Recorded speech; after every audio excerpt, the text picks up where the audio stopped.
Hi, this is Miss Arlequin, and today we're going to talk about figurative language. So figurative language is the opposite of literal language, and figurative language is language that means more than what it says on the surface.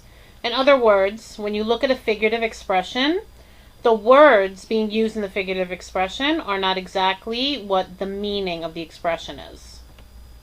It usually gives us a feeling about its subject, so figurative language is really good for setting mood and tone and for adding description to whatever piece of writing you're using. And poets are the ones who are most often going to use figurative language, although figurative language can be used in any writing piece, short stories, informational texts.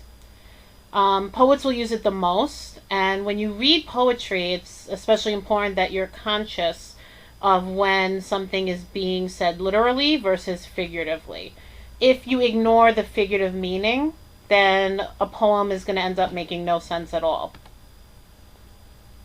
Now, to recognize literal language, you basically need to think about if somebody means the dictionary definition of what they're saying. I've eaten so much, I feel as if I could literally burst. In this case, the person is not using the word literally in its true meaning. Literal means exact or not exaggerated. And by pretending that the statement is not exaggerated, the person is stressing how much he has eaten. Literal language is language that means exactly what is being said. Most of the time, we use literal language in just everyday conversation. Now, figurative language, on the other hand, is when you describe something by comparing it with something else. That's an example of a specific type of figurative language. It's the most common type of figurative language. But there are a lot of different types of figurative language. You have imagery. Imagery is considered figurative language when you use really descriptive adjectives and adverbs and sensory details to paint a picture in somebody's head. You've got similes, metaphors, alliteration, personification, onomatopoeia, hyperbole, and idioms. Those are all the most common types of figurative language. Starting with imagery, as I said, imagery is language that appeals to the senses. It involves descriptions of people or objects that are usually stated in terms of the five senses. So a description of what something looks like, of what it sounds like, of what it feels like, sense of touch, of what it tastes like, or of what it smells like.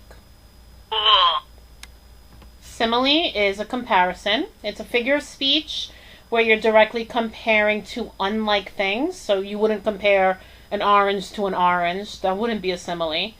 And a simile is written using the words like or as. So an example is the muscles on his brawny arms are as strong as iron bands.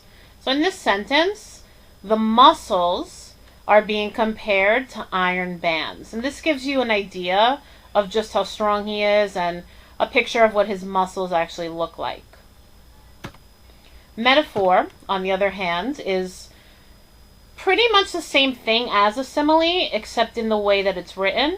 Again, it's a figure of speech, and there's an implied comparison between two unlike things, but the difference in the way that it's written is that a simile is written using the word like or as, but a metaphor uses a form of the verb to be. So instead of saying his muscles are like iron bands, you would then change it, take out the like, and say his muscles are iron bands. Another example would be to say the road was a ribbon wrapped through the desert. Was is a form of the verb to be. And when you look at this metaphor and the way metaphors are written, they're written as if the first object, in this case the road, is exactly a ribbon. In the metaphor, you are saying the robe is a ribbon, as if it's the exact same thing. It's not literally the exact same thing, but you write it as if it is the same thing. And so in this case, you picture what the road looks like because it's being compared to a ribbon. Alliteration is the repeated consonant sounds that occur at the beginning of words or within words. And so, if you remember, there are consonants and vowels in the English language, and we know that vowels are A, E, I, O, U, and sometimes Y. All of the other letters in the English alphabet that are not vowels are considered consonants. She was wide-eyed and wondering while she waited for Walter to waken. As you can see in this example, there are multiple examples of alliteration. There are multiple words that begin with the consonant sound, begin with that W. And alliteration is used to create a sound effect. Personification. Personification is a figure of speech that gives the qualities of a person to an animal, an object, or an idea. So it's basically describing something that's not human as if it's doing something that you know only humans can do. So the key to personification is using verbs. The wind yells while blowing. Yells, that verb right there, is something that only a human can do. You need to have a mouth and vocal cords in order to yell. But in this case, the wind is being described as if it is yelling. It's not literally yelling. It's making a sound that reminds the writer of a person yelling. So instead of writing it as a simile or a metaphor, you can write it as if the wind has the power to yell all on its own. Where's the kaboom? There was supposed to be an earth-shattering kaboom. Now we get to onomatopoeia, which is one of my favorite ones to say. Onomatopoeia is when you use words that mimic sounds. The firecracker made a loud kaboom.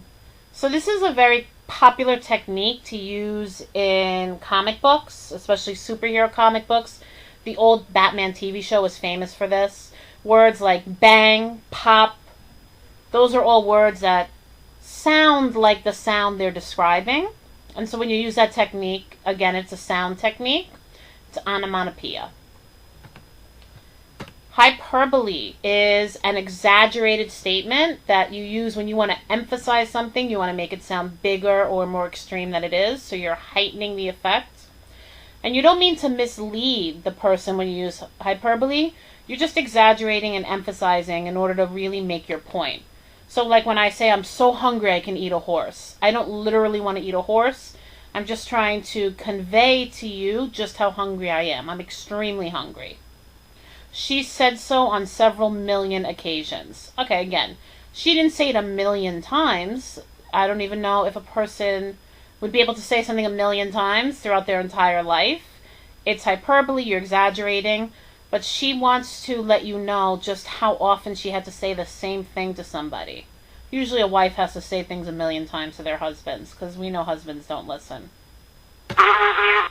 Idioms, another favorite figurative technique of mine.